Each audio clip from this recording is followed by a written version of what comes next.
Amalunga omphakathi abizwe asabela azokuhlangela imbizo yokuthwalisana ijogi lokutshotshozela amahlelo okuvikela ingomuso labentwana kunye nokukhalima imikhwa emimbi yokukhahlumezana ngokobulili.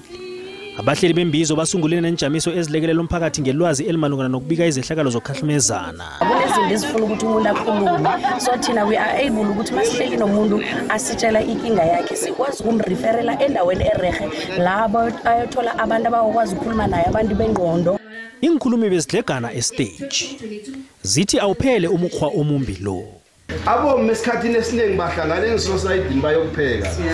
Mara baba ngoba bayokupheka lapha bahlangana kenye indlela enkinga lapha. Endlini enkinga leyaxoxwa lapha. Angithi kunamanzi lawa.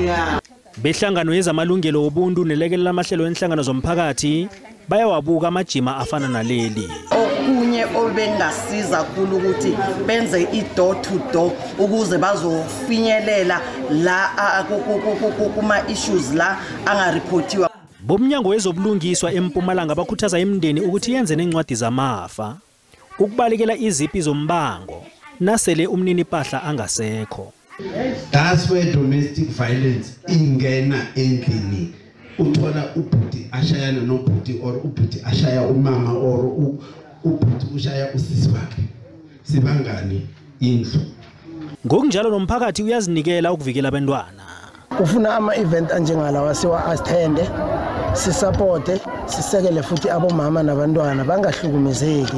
Sikhuthale sibobaba abancane ukuze lento iphele ngoba ngaphandle ukuthi kukhuthale thina abobaba ayikazi ukujala. Thina nasingakhona ukuthi silise ukuthi sizicale thina ukuthi siyokuqale kanjani emphakathini nakuzwakala ukuthi into leyo isehlele thina singaba right ngoba ungakhona ukukhuluma nanoma ngabe yini ekuvelele ukwazi ukuthola usizo. Ngingumaphandethombeni eVerina eMpumalanga.